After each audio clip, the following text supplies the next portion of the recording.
into ethuyibona yo cabanga sendlini on Tuesday singavuke late yabo kusho singacela like my partner ukuthi engilethe emsebenzini because kwasile kwakulethe singiqale phansi ngilinde Uber masithi la ezansi khona imoto eshayise esihlahleni like eshayise isihlahla like yafohlwa ngaphambili only to find out cabanga ukuthi bewumuntu amazila kumngane wakhe and ushonile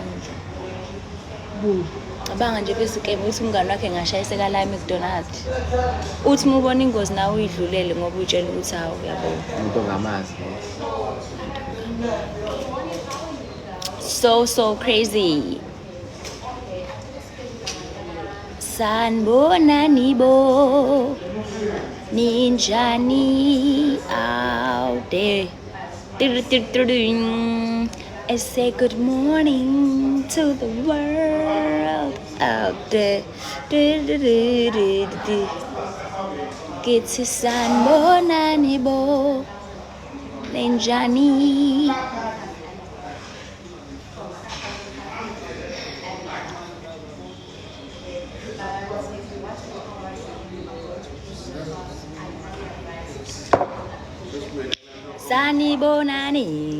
Sanibonani like yeah. Hope you guys are good because mina be good.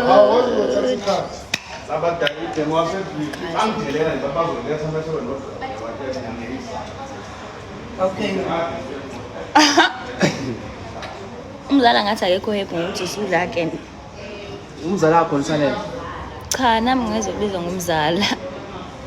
Indaba kanti bembiza ngumzala? Hayi. Ukubiza lo apha bese ngiyathola ukuthi umbiza ngumzala. Hawu noma umbiza ngumzala nje.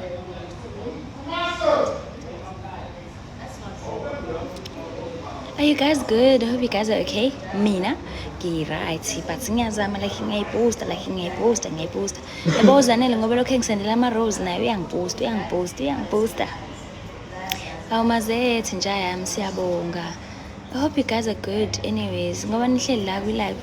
Nisho ukuthi akekho nje umuntu oyedwa wenu ofuna ukuthenga le Kia Pegasus elapha mkwami automatic enama leather seats. Red entry level car 249,990 phelele icala. Ngifuna nje uzovela athi ke mina angifuni ngisho uku-apply finance ngifuna ukuyilanda cash. Ha vele ubone ukuthi yabona ke sincadi sangempela ke lesi. Let me show you guys OOTD. Base icasulo ngene niyibona.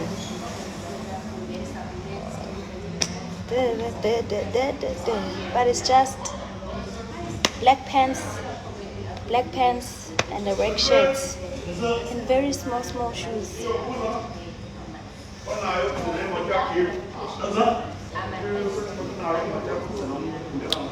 Yeah, it's just there. Guys, telling good like where do you guys get formal pants? Because listen,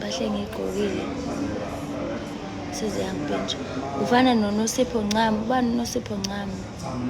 I look like my little sister. That's the only person that really looks like me, my little sister. And if you guys were to see her, ningathuki bad, because unjena nje. Unje vele. Anyways, guys, niyazi ukuthi masilive emsebenzini, we talk about Stikoloi. Bethi inkinga yami ngoshini mfethu ukuthi manje fanele ngi-ode ngilinde. Yo, ke mina ngifuna imali yami mayihamba mfethu ayidleke manje. Ayidleke manje nje caca ngiphelelwe icala. Ngithatha into yami ngihambe ngendlini yabo. Manje shini fanele ngilinde.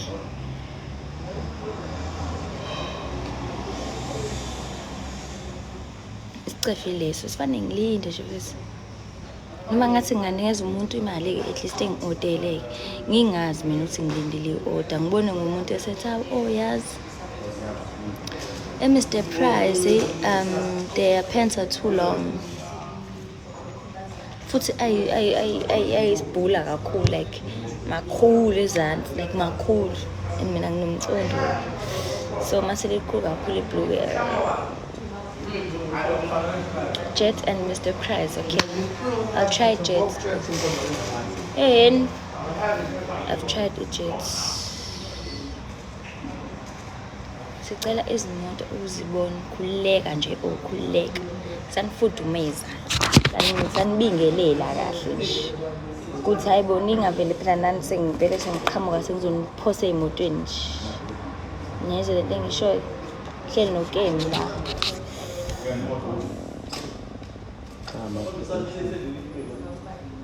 I-student sale. Asibafuna i-student sale emotweni. Hey ma, ayikho into ekuthiwa isale emotweni. Thenga nje imoto mfethu. Thenga imoto. The best thing you can get that is like a sale, it's this promotion that we're having on ama-JAC ethu la ekhaya. You buy the car now, we only start paying in January. So wena manje ngoba ku-October ngeke ukhokhe lutho, November ngeke ukhokhe lutho, December uzokhokhe ngo-January. How cool is that? Hamba ngemoto for 2 months and you're not even paying for it. Yeah, well guys, our qualifying criteria for buying a car, you need to be earning a minimum of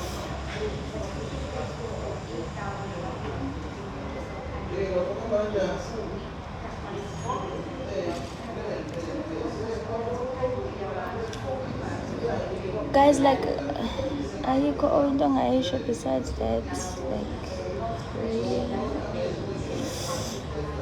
Konifuna ukuthini? Ngithi mina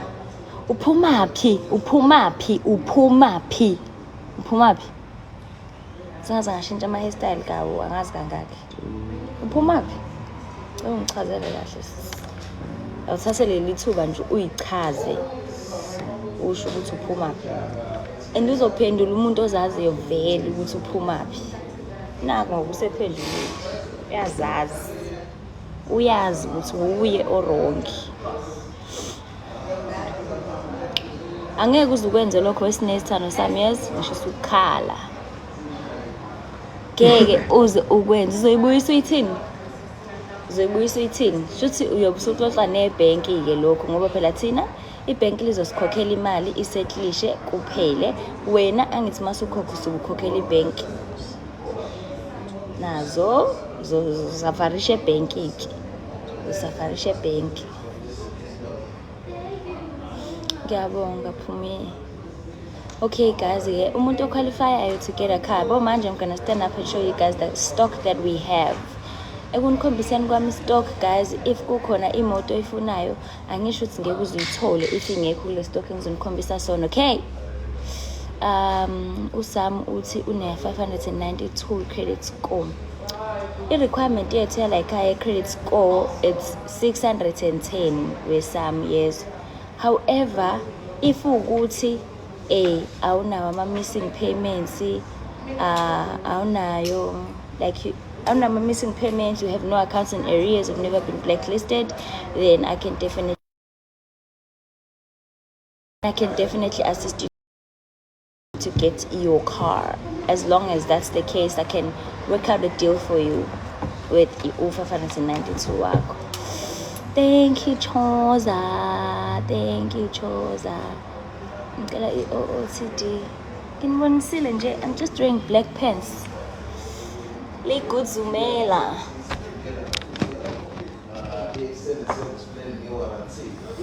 See? What side of floor?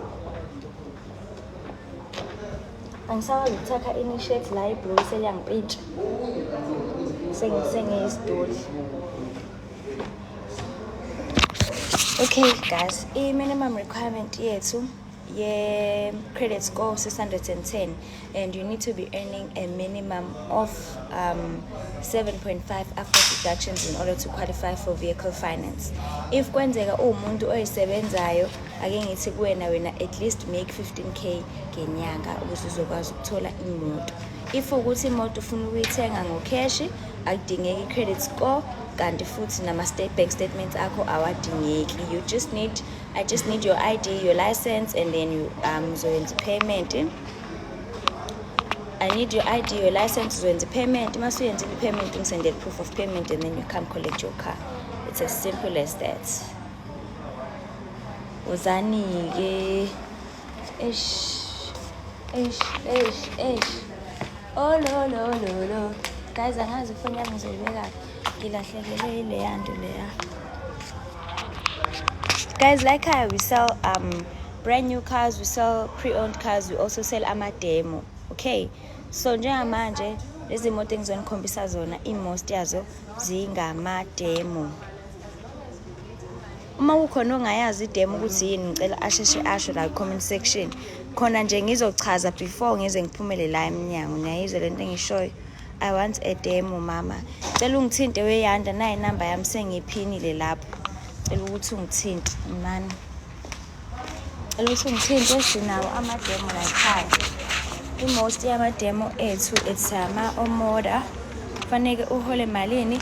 Faneke uhole imali engango 7.5 ngenyanga after deductions, not before ama-deductions, after ama-deductions akho. What is a demo? Okay,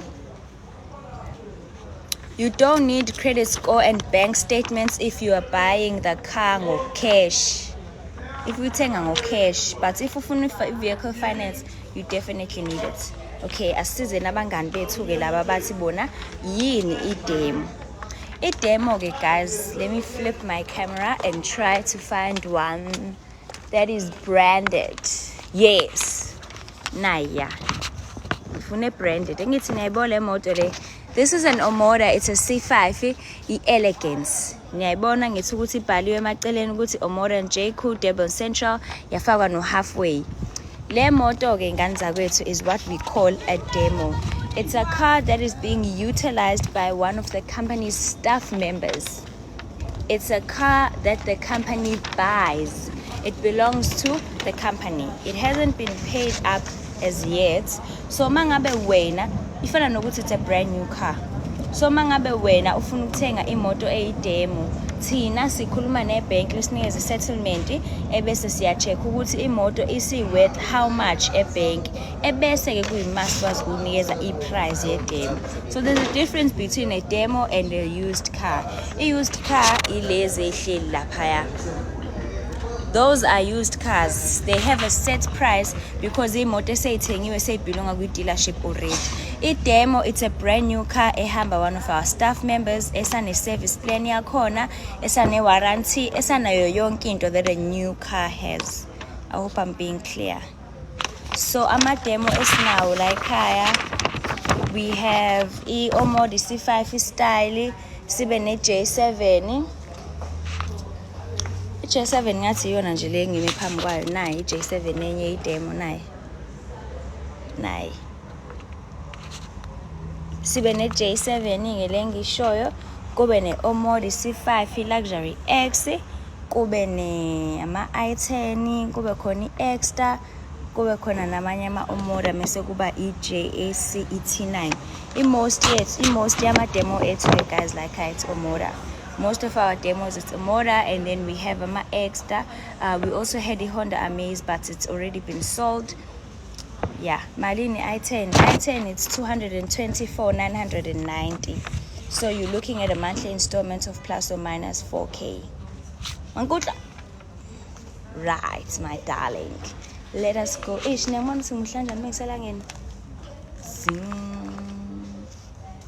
Angisuke phela. Okay. Siyeni ke ngani zakwethu. Nasi i-stock esinaso. This is all our stock. This is our stock. This is our stock. This is our stock. This is our stock. Asiyoqala phambili. La sine-Starlet i-XS. Lesi Starlet siyi-automatic here guys. I-price yaso it's 279,990. Let me also show you guys the interior. Ngoba phela niyayinithi ngithanda ukuthenga inkulu bese sakeni niyisa. Nah, I'm joking. So guys, this is Starlet XS. It's automatic, 279,990. Ratswana. This is a Polo Vivo Comfort line. Automatic nayo. The price yayo 289,990. 2024 Polo Vivo Comfort line. Okay. Bese la sizoba ne-Suzuki Desire. Le Suzuki Desire ya 2023 i-automatic. Perfect if ufuna ukuthengela ingane yakho imoto nje encane to move from point A to point B noma ufuna ukuyifakela yona ku-Uber na imoto yokusebenza ingane zakwethu. 239,990. Monthly installment yakho ngaba u-4,000 to 4.5. Siyaqhubeka. La siphethe iPolo TSI Life. It's 279,990. Leli Polo ke guys lo manually, it has a sunroof as well. So 279,990 2023 Polo Vivo. We continue. Here we have an Audi EQ2. Le moto ke guys, it's what we call an SUV. Has advanced technology inside. It's 417,990. Bese kuzoba ke intandokazi ke, the people's favorite. This is a Cherry Tiggo 4 Pro. This car is an SUV, guys. It has a sunroof, it has leather seats, it has ISOFIX fixed ngaphakathi ukuthi ukwazi ukubeka kahle isitulo sengane yakho inganyakazi nanoma ningena engozini. This is an SUV, guys. It has leather seats, it has advanced technology. It also has yo guys, hey umphathi wala ekhaya. It also has it also has Android CarPlay. It also has a connector with your iPhone. You can also connect your iPhone. You can also connect your Android. It has very advanced technology. Now, 319,990. Ayikho ke SUV ongayithola ngaleyo mali khuleka. Inama LED lights. LED lights. It has a lot of space. Let me ask Oyen ukuthi anikhombise interior yakhona. Ngosikhombise interior chom. Mbuke nicasuka kanjani akafuni nibone interior. Gadlala.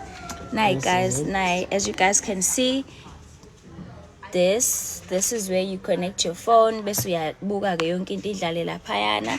Niyabona i-steering sakhona, it's multifunctioning, so uyakwazi ngisho ukubamba i-call, uyakwazi ukudecline i-call. This feature is for voice projection, so mangabe ufuna ukukhuluma mhlawumbe semgaqweni uyanqena ukuthinta enye indawo uyasho ukuthi Cherry, please close the windows for me. Yes.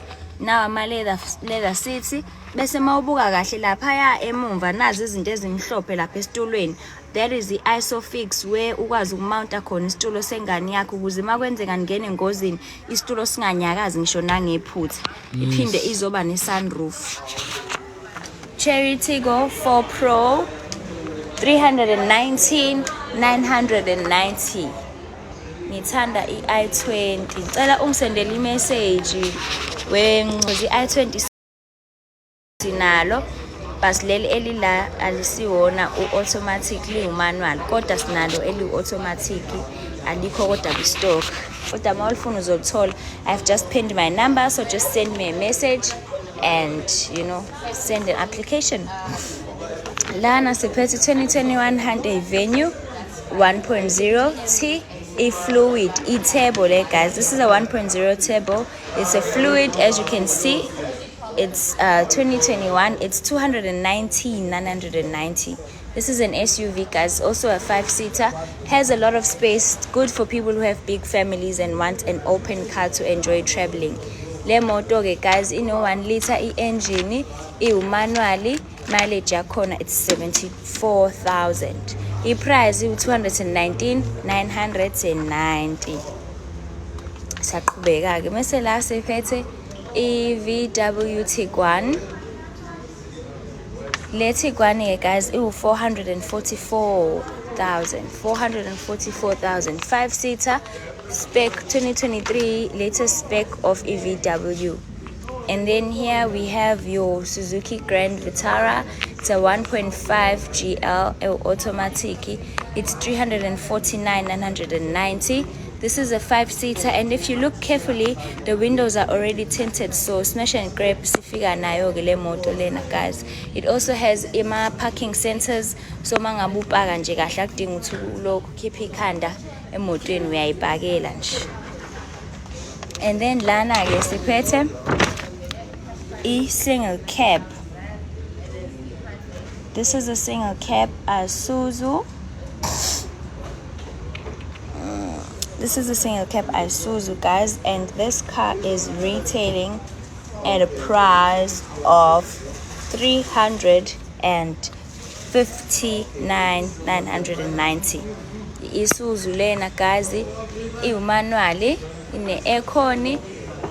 As you can see, it's a 3-seater. So if umuntu othanda ukusebenza emakhaya nje ungayithengela le moto, faka icanopy transport staff, noma ube umuntu othatha osimende emadrobheni abantu mangabe bethenga kuma hardware. Siyaqhubeka. Here we have a Toyota Hilux. This Toyota Hilux is a single cab. It comes with a canopy and it's 429,990 in the aircon, and it's a 2.4 liter. So guys, if kukuthi kunemoto oyifunayo la oyibonile, feel free to send me a message on WhatsApp and get your dream car. Ku WhatsApp wami ke guys sihlala Odabeni. Sawubona Phila Sande, noma ungangasho futhi sisawubona. Hlala Odabeni. Phila Sande ngifuna u1 no2 no3 bese ngiyakunikeza ke mina. Yayizwa lento engishoyo? Yeah, so if you're looking for a car, you want to buy a car, you want a new car, you want a used car, ufuna ukuthenga idemo, I'm your girl. La siphethe intandokazi enye ke futhi sithandwa senu. This is an Omoda C5 e-style. It's retailing at 359,990. As you guys can see, this is Miss Omoda.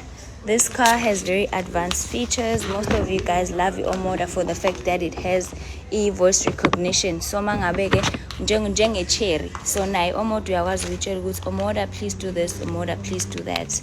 Nayizwe lento engishoyo. Cela nithathe number yami guys. If you want to buy a car, take my number, send those applications. Let's go.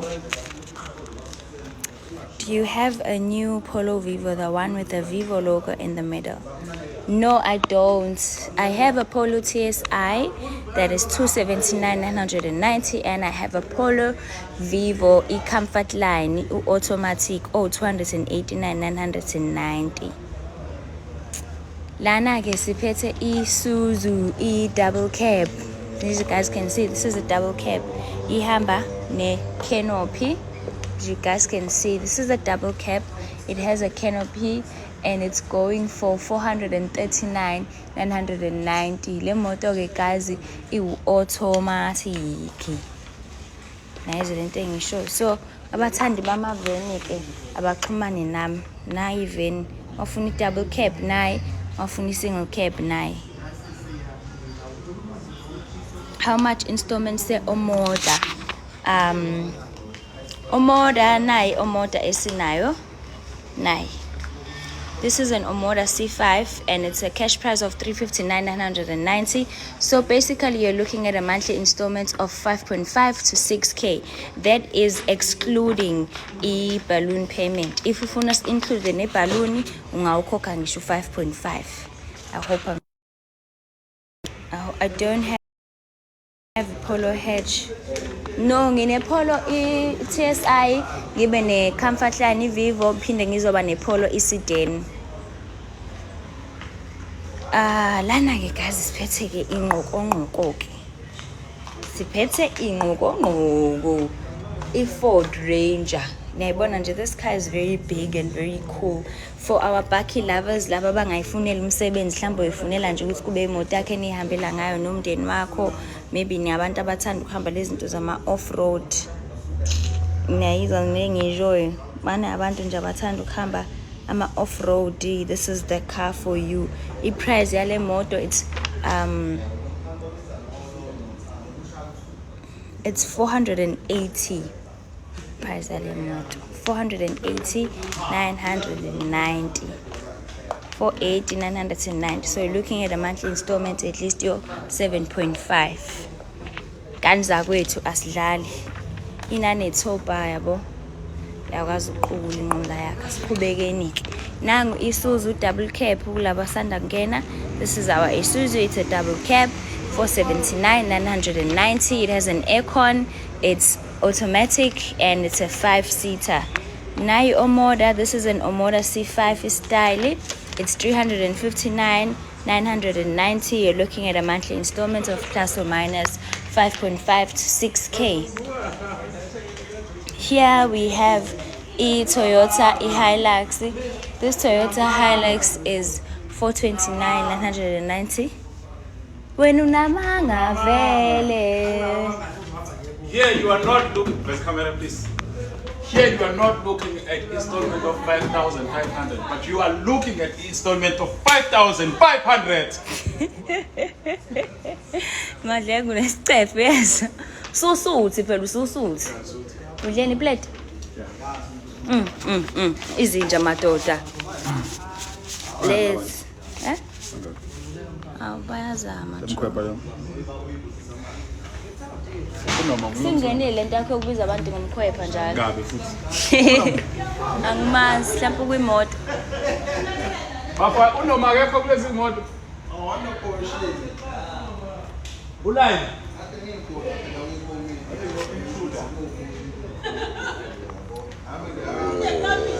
Sorry about that. Lana ke guys siphethe Isuzu. This is a single cab njengoba ngishilo i359,990. Okay, so if you're looking to do a car application guys, please take my number.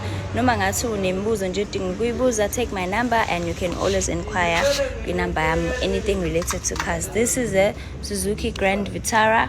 It's a 2024 Suzuki Grand Vitara. It's a 1.5 GL automatic. Here, this is a 5-seater. It's an SUV.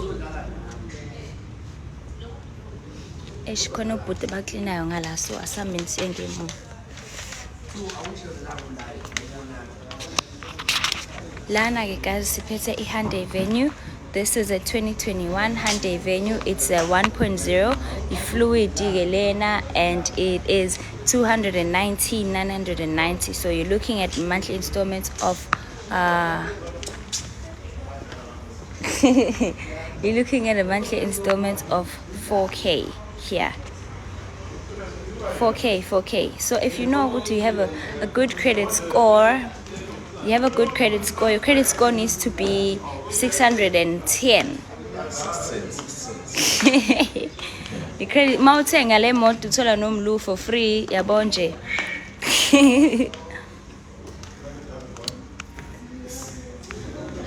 Siyaqhubeka ke la siphethe ke iPolo TSI. This is a Polo TSI. It's 279,990. It has a sunroof and manually. This is a Suzuki Desire.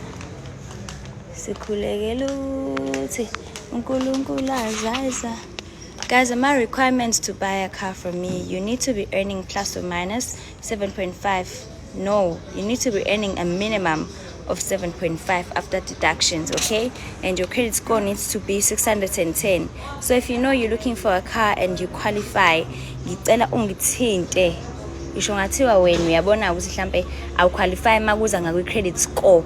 Ngingakwenzela iplan kodwa hayi makuze ngakumholo. Umholo ku strict ke but I credit score hayi nami phela ngingayi nami phela mfethu nginami ngingakuzamile. Lana sine Polo Vivo eComfortline automatic. It's 289,990. Oh, we have a delivery today. 8K. Yes, if you're earning 8K, you can definitely qualify for a car. So my number is pinned. Just take my number, send me a message on WhatsApp. Usho ukuthi ubufuna yiphi imoto nokuthi budget yakhe ithini yabo. Khona sizokwazi nathi ukusebenzisana kahle. Nayi ke extra guys, 5-seater le. It's more or less like an SUV, okay? It's an SUV, automatic. The price is 259,990. This car saves a lot of fuel and it's very convenient. Hi Peter Sunday unayo ibaki even. Yes, nginawo amabhaki angale. Cela ungilindele nje kancane ngizokuphindelela ngale ngiyokukhombisa. J5 yebo sinayo J5. We have cool J5, we have J7 as well.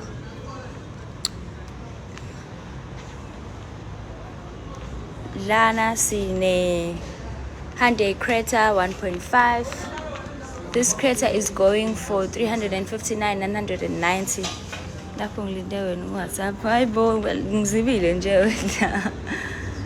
This is 1.5 i-Creta ke le guys yango 2022 na inama leather seats i-359,990 1.5 liter i-engine yakhona. As you guys can see, this is in the interior automatic inama leather seats. So if umuntu onomndeni omkhulu nje yazi unengane, you can buy this car so that you know if anything spills angeke kuze kubhede. Nakhe inane Isofix. So Isofix guys isiza ngokuthi isitulo sengane uyasifaka lapha yasimounteke sihlale directly on the chair. So if anything happens mhlambe ningene engozini ingane iyaqhubeka isitulo sayo sibambeke lapha asigonquluki kanje yabo njengokuthi mhlambe mawubhreke kanzima mhlambe isitulo sengane sithi. So iIsofix isiza ngalokho ukuthi noma ngathi ubhreke kanzima kangakanani siyaqhubeka isitulo sengane sihlale in position. Asihambeni ke siyokhombisa amaveni. Ama-socks ama-best. Ngisi niyabona njalo guys ngoba ngihamba nje. Guys ngizophelelwa yi-battery. I'm gonna run out of battery. Oh my god. Ngoba ngihamba nje, I'm showing you guys the stock we have. Lana 279,990. Lana 417,990.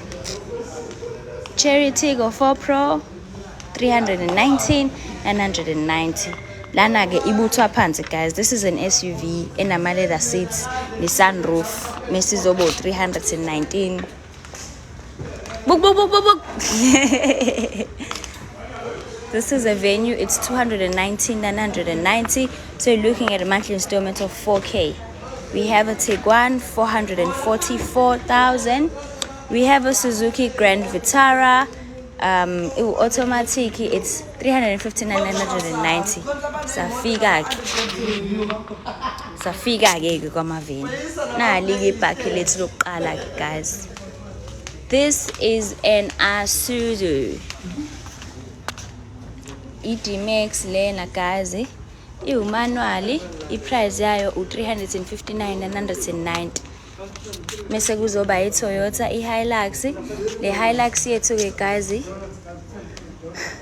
ine aircon, a single cab. As you guys can see, it has a 2.4 liter engine and it's going for 429,990. Also has a canopy, as you guys can see. Then we have an Omoda C5. We have an Omoda C5 style. It's 359,990. Naye enye ibhakhi esinayo. This is an Isuzu double cab ukele 479,990. As you guys can see in a can. I hope ngisazwakala guys.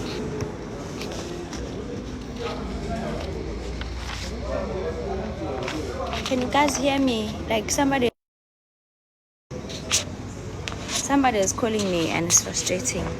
Nawa gamabhakhi guys ngoba befuna amabhakhi. La sethe JAC. Nako JAC. Na. T9 ke lena. Nice. JAC, this is a T9.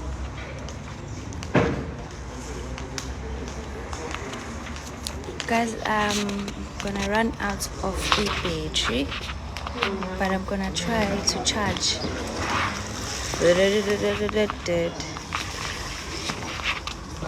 Please take my number if you have any inquiries.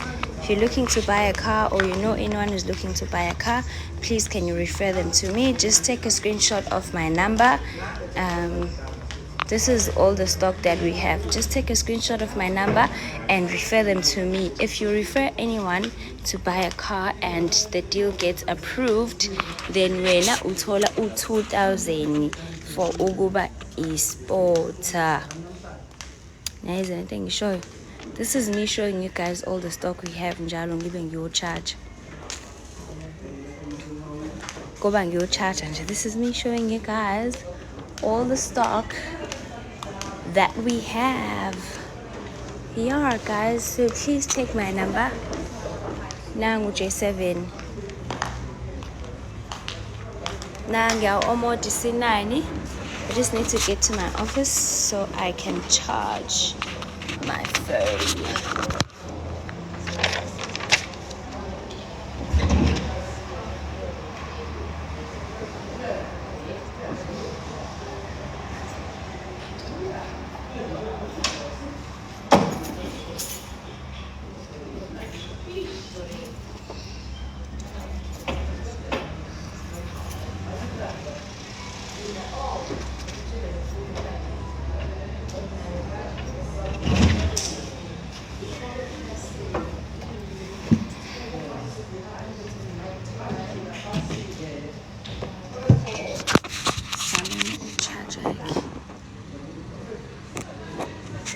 That one, how much? Which one, mama?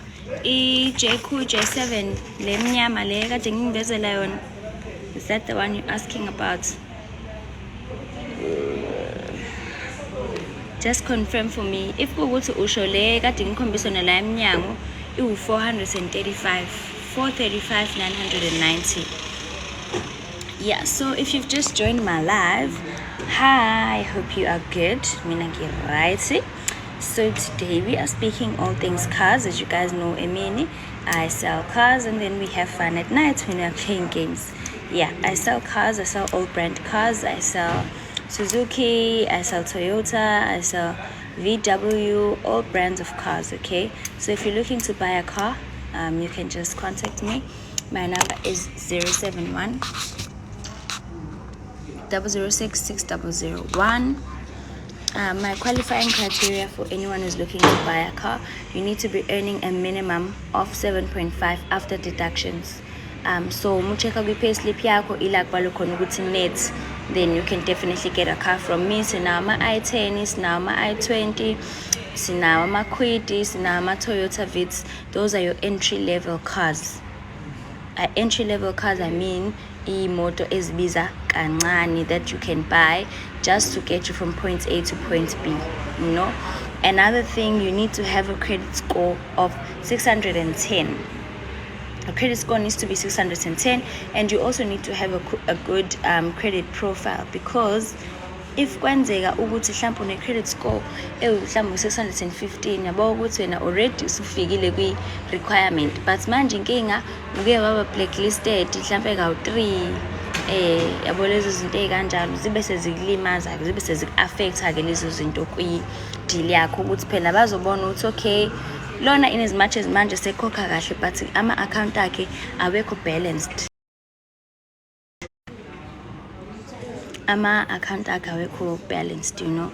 So if your accounts are not balanced, obviously the bank is not gonna trust you ukuthi bengakunikeza like imali engang ukuthi uthathe imoto, you know. So it's very important that if ever you guys ufuna mzeke kanje because manje what am I paying? On the application? no I can pay. because manje ngichargile and so I was still saying, guys, it's very important that you take care of your accounts and you pay for your accounts in time. Nangithi in time ngisho ukuthi if une payment eJune njalo ngomhla ka1 yikhokhe ngomhla ka31 ukuze nje wazi ukuthi igama lakho liclean, ayikho into ebhedayo, ayikho into eshodayo. Uyayikhokhela nje account yakho ngomhla ka31 uhlale ke wena usuyipholele usuyazi ukuthi hayi no right, because ayikho into ebuhlungu njengokuthi umuntu ekusendele yonke into mhlawumbe ubone nawe ukuthi hayi lo muntu lo uyaqualify according to imali ayenzayo, uya afford ukuthenga imoto, but manje inkinga unegama elibi and umbone ukuthi umuntu desperately wants the car, but uzokwenza njani because you have accounts in arrears, unama accounts owachiya ungasawakhokhelanga, so yabo nje zonke lezo inkinga lezo. So it's very important. Things you can do to grow your credit score, like ukuthi khule ibe kwi number right. You need to make sure that you pay your accounts in time, guys. Njengoba bese ngishilo, you need to pay your accounts in time. Also, you need to make sure ukuthi akwenzeki kube khona i-payment oyimisayo. Hi Nosisa. Don't have any missing payments. Don't have any missing payments. isho nangephutha le phone kanjani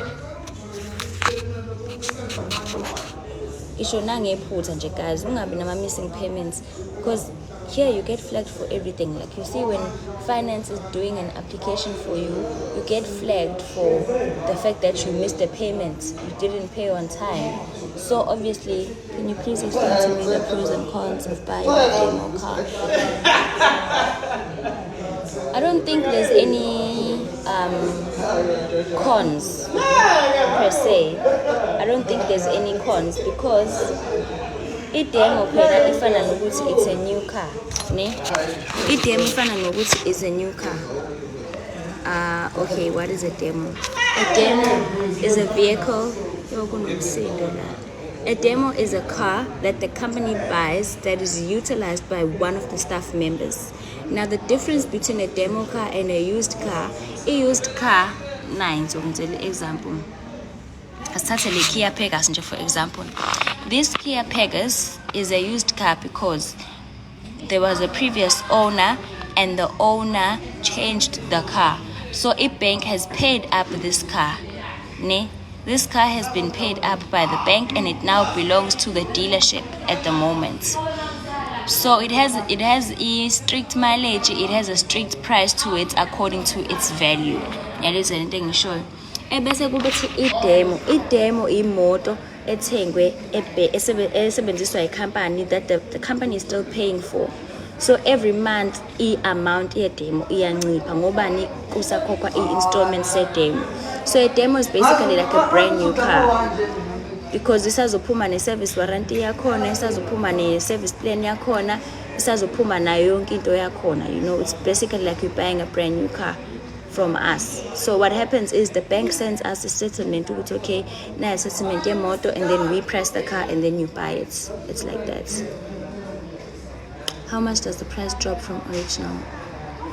I don't know. I can't give you a set amount drop because for example let's say khona ama demo awu2 khona i-demo efike ngenyanga edlule bese kuba khona i-demo eyafika mhlambe ngoJuly. Obviously i-demo efike ngoJuly isikhokhelwe kaningi, so yona imali ezoncipha from original price ithe ukuba ningana, but i-demo ethengwe ngenyanga edlule isakhokhelwe kanya ngithi. So obviously uzofana nokuthi usathenga imoto entsha lapho because inenyanga vele ayikho imali uzominus installment eyodwa. I hope I'm making sense.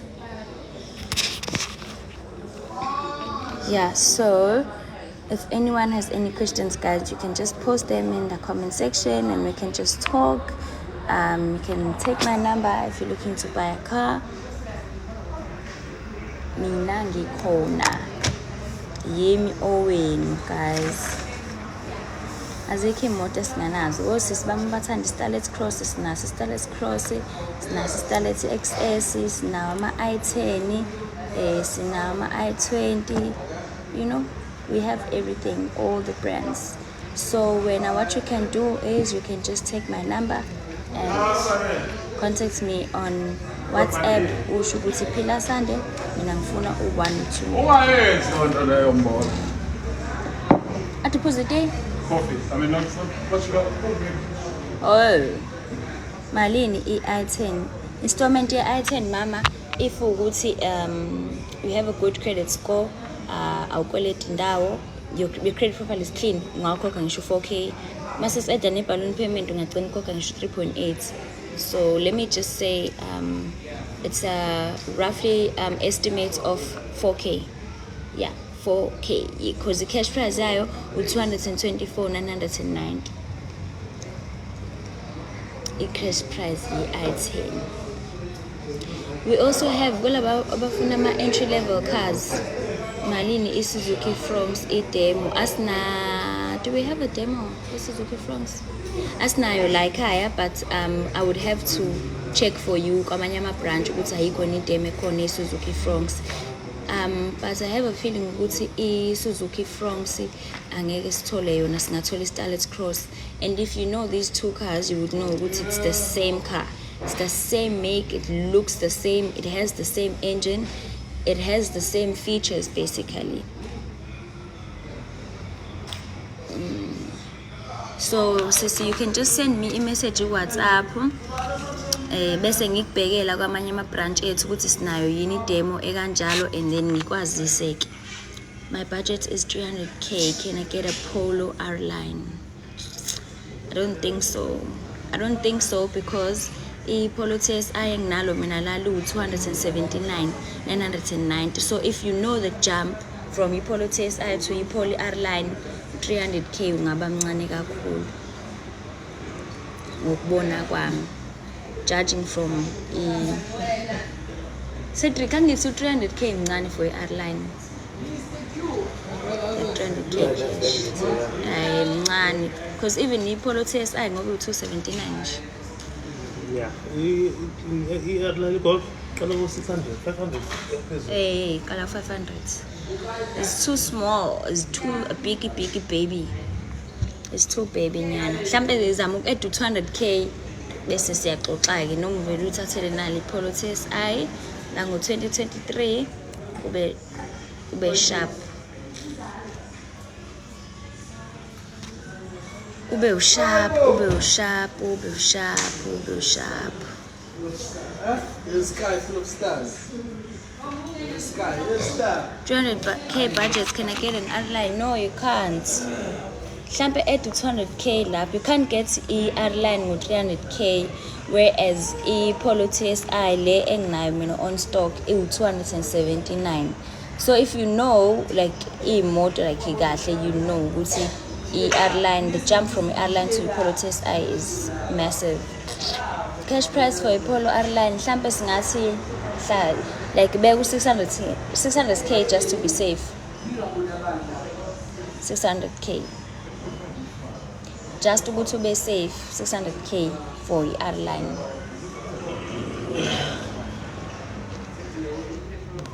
Yeah, we have entry level cars. We have Starlet XS and lesi so automatic sikhona futhi neso manual. We also have a Kia Pegasus going for 224,990. It even has leather seats. So can you imagine? Imoto ithola ngeprice encane kanje.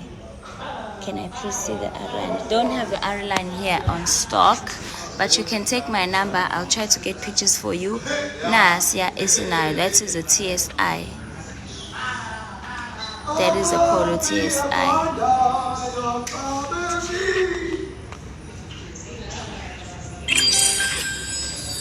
How siyabonga malavis ngokusendela ama-donuts.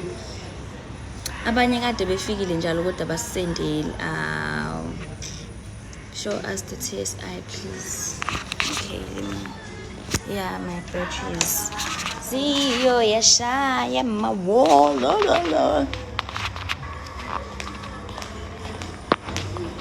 Nali Polo TSI. Ouch. Here's your Polo TSI. We have a sunroof here. The motor is manual. It's a manual car. Here you go. Here you go.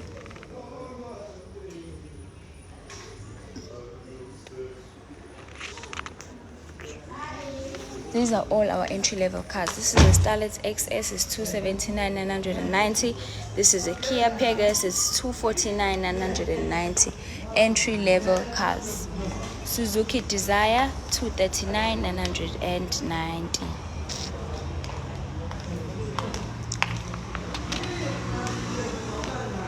TSI is 279. 279,990. Okay, milezi. It's 279,990.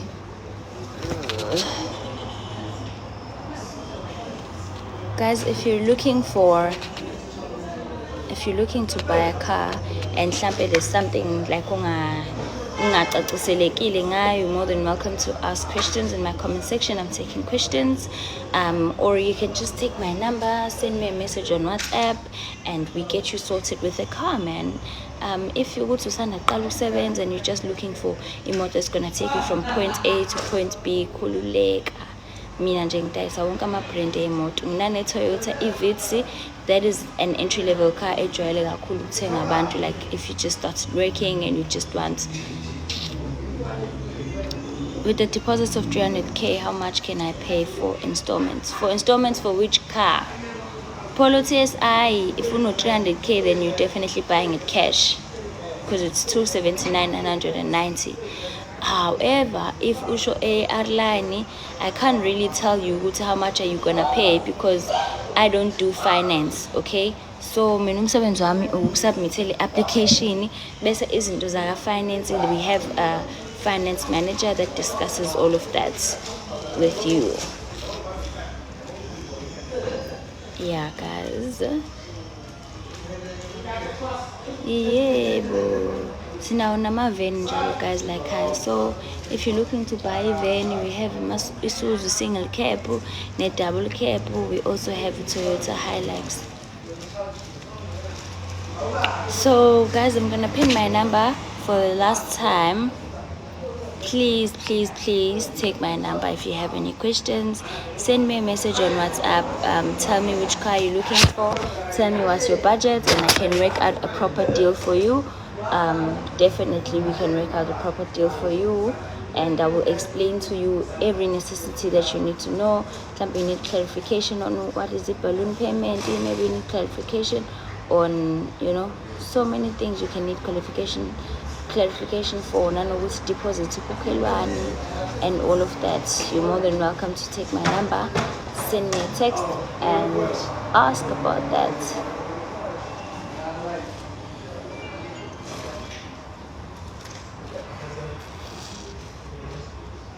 You're more than welcome to take my number and ask about that. Our qualifying criteria, you need to be earning a minimum of 7.5 after deductions, and you need to have a credit score of 610. So yeah, my number has been pinned. You guys can just take a screenshot and then I will be off. So bonana damba. If you guys don't have any questions, then I am vying, you know.